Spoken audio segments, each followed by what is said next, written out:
Hai semuanya, gimana kabar kalian? Semoga selalu dalam keadaan baik. Jadi welcome back teman-teman di Ande Grayson Channel, dan ini adalah segmen analisa pagi, segmen di mana kita akan mengulas untuk update news dan juga pergerakan dari market, khususnya market Bitcoin.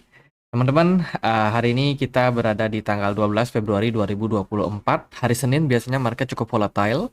Akan ada beberapa news dari kalender ekonomi, European Central Bank, ada Lin yang akan speech, kemudian akan ada forecast ekonomi untuk European Central Bank, jadi perkiraan ekonomi gitu.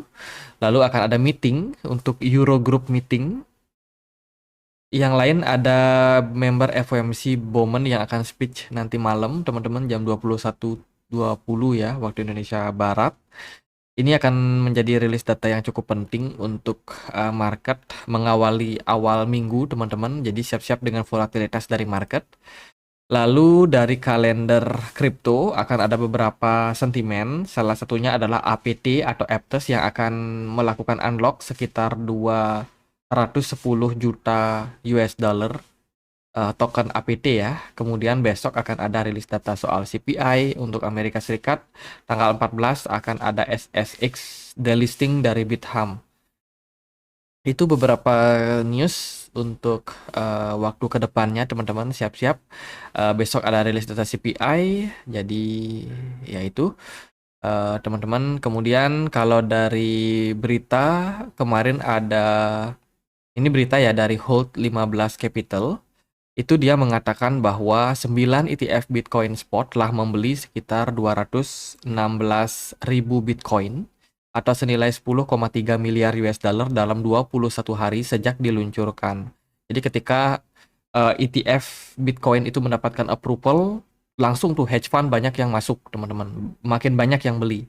Ya, dan sekarang jumlahnya sudah melampaui jumlah yang dimiliki oleh MicroStrategy. MicroStrategy punya sekitar 190.000 Bitcoin. Sementara hedge fund ini kalau digabung-gabungin nih, ada Grayscale, Fidelity, terus juga ada BlackRock dan kawan-kawan. Itu kalau digabung semua, itu sudah melampaui jumlah yang dimiliki oleh MicroStrategy yang justru beli sudah cukup lama ya, teman-teman, melakukan DCA terus. Dan ini adalah adopsi peningkatan yang lumayan signifikan. Dan kedepannya mungkin akan lebih banyak lagi hedge fund yang akan masuk, teman-teman. Institusi bakalan padat ya di market kripto. Kemudian ini adalah berita terkait dengan planning FTX untuk melakukan penjualan terkait dengan aset-aset mereka. Mereka akan menjual sekitar 500.000 US dollar dalam kebangkrutan ini, teman-teman. FTX yang sempat dirumorkan bakalan meluncur di FTX 2.0 akhirnya membatalkan rencana mereka, di mana FTX Exchange yang sudah kolaps di sekitaran tahun 2021 resmi tidak akan bangkit lagi, teman-teman, dan mereka sudah confirm bakalan melakukan likuidasi untuk aset-aset yang mereka punya. Ya, aset kripto mereka akan dijual, kemudian real estate dan juga produk-produk lain atau aset-aset lain yang masih sempat untuk dijual akan mereka lelang, akan mereka jual, teman-teman. Dan ini tujuannya untuk membayar dana para investor yang memang sudah kadung nyangkut di sana. Gitu. Jadi ya itu, siap-siap aja dengan penjualan-penjualan ini karena sudah dapat persetujuan juga sih kalau nggak salah. Kemudian berita datang dari China.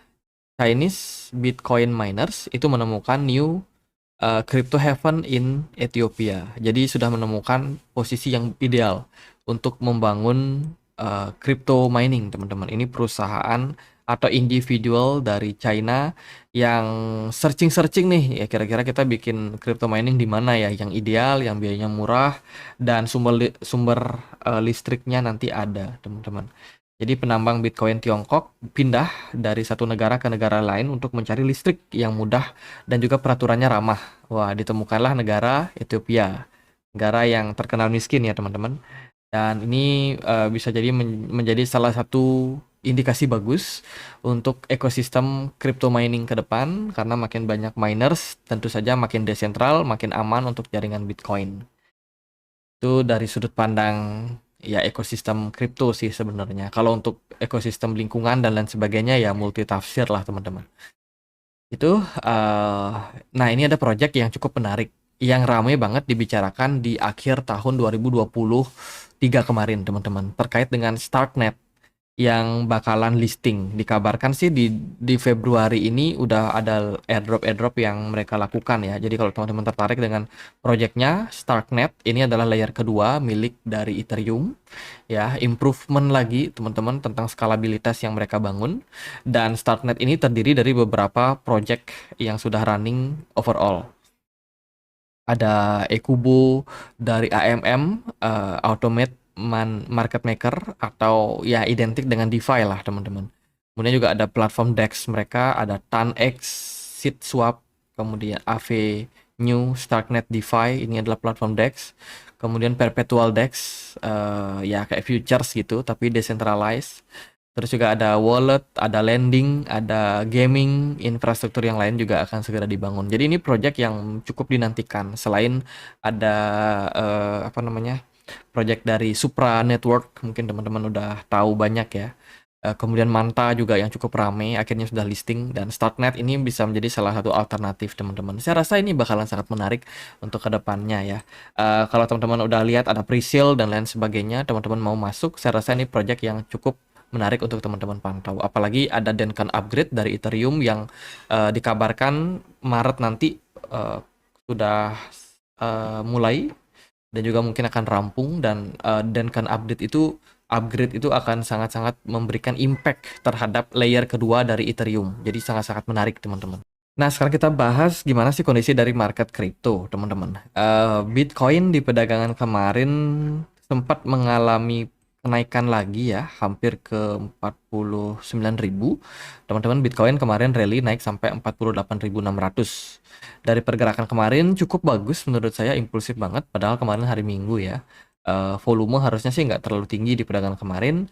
Dan untuk saat ini Bitcoin menurut saya harus menunggu pertama closing time frame weekly yang overall bagus teman-teman. Sementara posisi closing time frame weekly-nya bagus, Bitcoin mengarah ke kisaran level 50.000, potensial target yang bisa atau berpeluang untuk ditembus. Kemudian kalau kita lihat dari daily time frame, overall so good menurut saya. Volume smart money bagus, volume perdagangan ya agak turun kemarin dikit.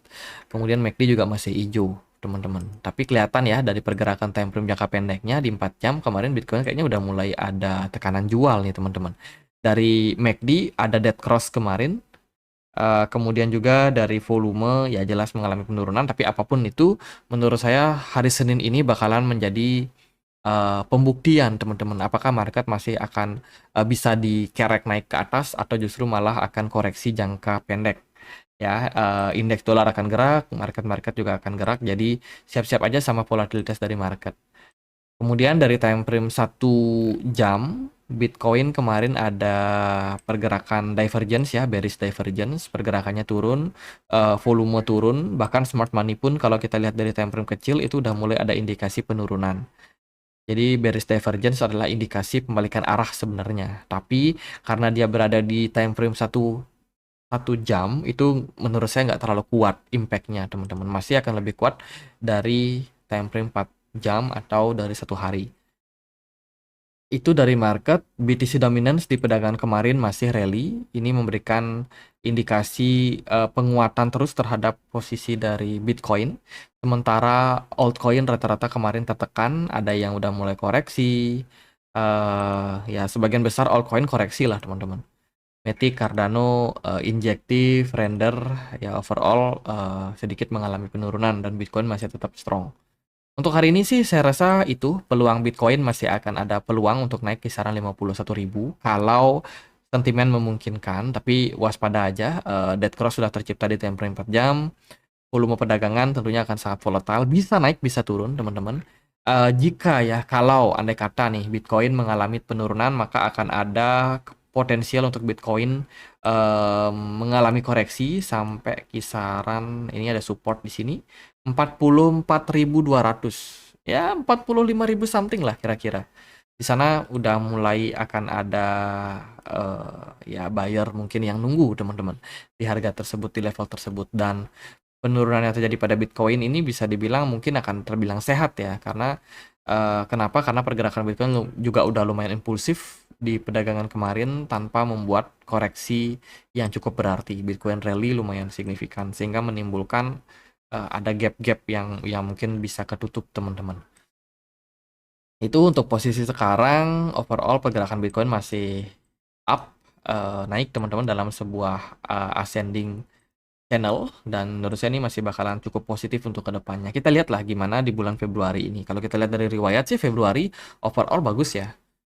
Justru yang udah diwanti-wanti kalau udah mulai masuk bulan Maret, April itu udah waspada, mendekati halving biasanya akan ada gocekan-gocekan teman-teman. Overall ya so far jangka pendek saya rasa ini masih akan bisa menjadi narasi yang bagus buat Bitcoin. Ya kita lihatlah teman-teman. Oke gitu aja, nggak terlalu banyak sentimen buat market, tapi semoga videonya bisa bermanfaat. Kita punya komunitas diskusi di Telegram, tempat aku untuk update berita-berita terbaru tentang market crypto. Dan juga ada komunitas diskusinya juga, teman-teman bisa diskusi di sini, bisa sharing-sharing portfolio, analisa, dan lain sebagainya. Kita sama-sama belajar teman-teman. Gitu aja, semoga videonya bisa bermanfaat. Kalau kalian tertarik untuk join, linknya ada di kolom deskripsi. Dan akhir kata saya Andre, makasih.